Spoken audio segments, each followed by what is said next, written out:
As the video begins, we find ourselves in the company of Yug, Abhimanyu, and Kachwa. The three of them are huddled around an antique weathered table that has seen better days, their faces illuminated by the wavering glow of a single candle placed at the center. The room is filled with palpable tension, evident by the conspicuous silence that blankets the musty air. The flickering candlelight dances on their faces, casting eerie shadows on the worn-out walls of their gathering place. Their hushed whispers fill the room as they delve into a tale shrouded in mystery and fear, the legend of Yakshini. Yakshini, as they describe her with a certain reverence and tinge of fear in their voices, is a witch.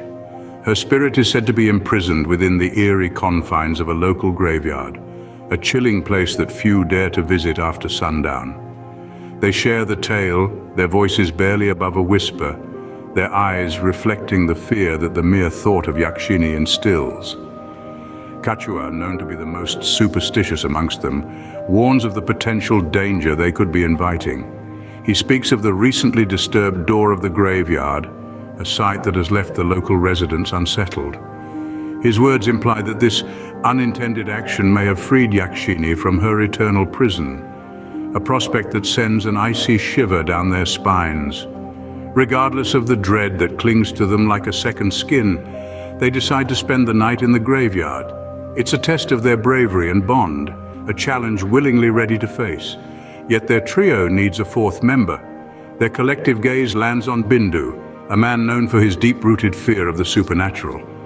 Persuading him to join their nocturnal adventure will be a challenging task, but they're prepared to give it their best shot. Meanwhile, at Bindu's shop, a bizarre scene begins to unfold. Kayar, a poet famous for his eccentric habit of writing love letters for young smitten kids, is caught in the act. Bindu, the stern disciplinarian, berates Kayar, his reprimanding words reverberating through the humble interiors of his store.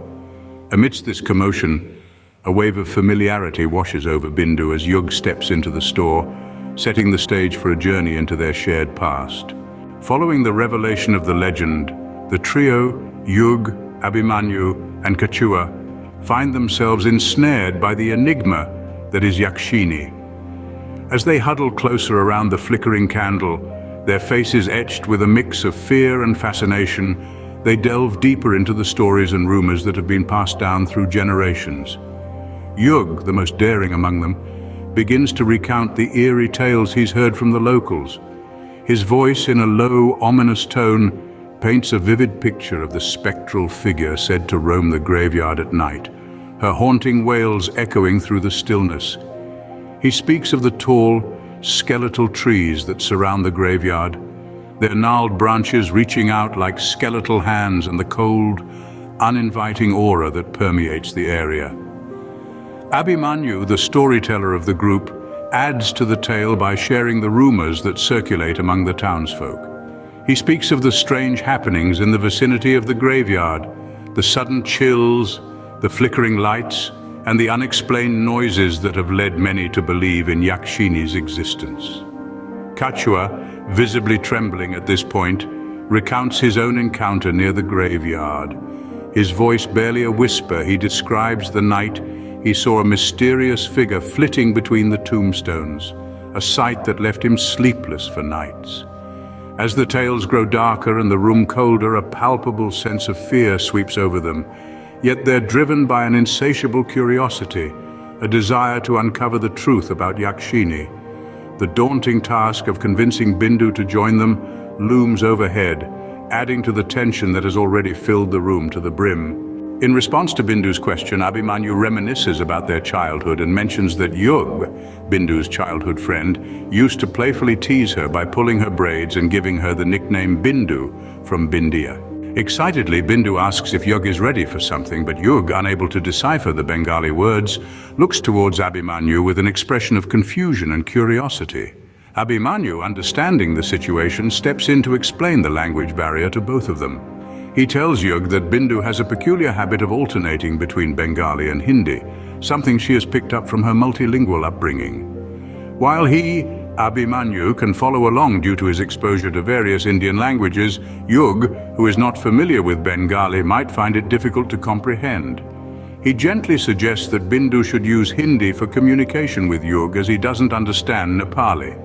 This revelation prompts Bindu to feel a pang of embarrassment, and she quickly apologizes for her oversight. Switching to Hindi, she curiously asks Yug about the timing of his arrival.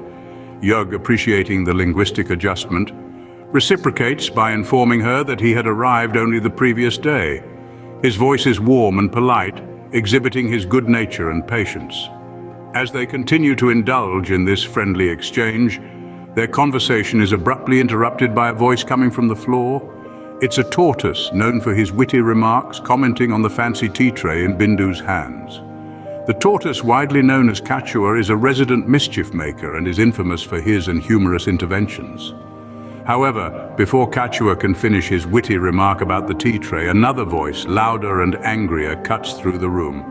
The voice comes from a newcomer known as Kayar. He's a robust character that demands respect and urges Kachua not to disturb the ongoing conversation. Bindu, annoyed by the audacity of this interruption, confronts Kayar directly. She challenges him with her words, daring him to repeat his comment. Kayar, realizing that he's met his match, dismisses her challenge nonchalantly, avoiding any further confrontation. But Bindu, who's used to this sort of banter, chooses to ignore him completely. Just as the situation begins to settle down, a voice calls out from deep inside the shop. It's Bindu's mother. Bindu, hearing her mother's call, promptly turns her attention towards it, signaling an end to the ongoing conversation. Abhimanyu, noticing the nostalgic look on Yug's face, decides to take a walk down memory lane. He starts reminiscing about their childhood, when Bindu, Yug and he used to play together in the narrow lanes of their neighborhood. He talks about the time when they used to race each other to the local candy store, the winner getting the largest candy. He shares with a chuckle how Bindu always managed to win, her nimble feet outpacing both of them. Yug smiles at this memory, his eyes moist with nostalgia. Abhimanyu then talks about their shared dreams. He shares how Bindu and Yug used to dream about traveling the world together.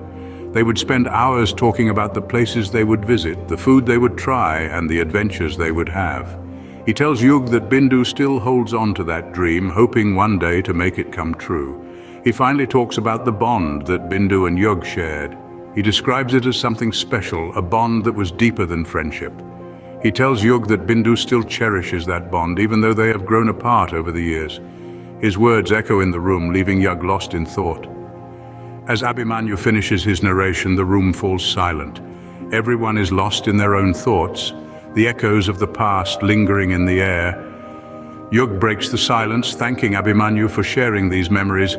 He expresses his desire to reconnect with Bindu, to rekindle the bond they once shared. Abhimanyu, understanding Yug's feelings, assures him that it's never too late to reconnect. As Bindu leaves, Yug observes her and expresses his sadness to Abhimanyu, questioning why Bindu, who excelled academically, is now running a tea shop. Kachua explains that it's due to a Yakshini, involving Bindu's father's tragic fate, leaving her and her mother struggling. Abhimanyu changes the subject, urging Yug to focus on the present and not let the past weigh him down. They discuss Kaya's peculiar job involving writing love letters for school children, and Yug shares his own experiences with work and a startup. Kachua, Kaya, Abhimanyu, and Yug later clean a graveyard together. Kaya receives a call from Bindu, and as he leaves, Yug reassures him and promises to talk to publishers for his book. While cleaning, Abhimanyu asks Yug about his love life, noticing a sparkle in his eyes. Yug reveals he found Shalini Mehra in Bangalore and shows her photo. Abhimanyu presses Yug for details on their separation, but before Yug can explain, a commotion interrupts as Kachua screams. The story takes a turn, leaving the reader curious about the unfolding events in the lives of these characters.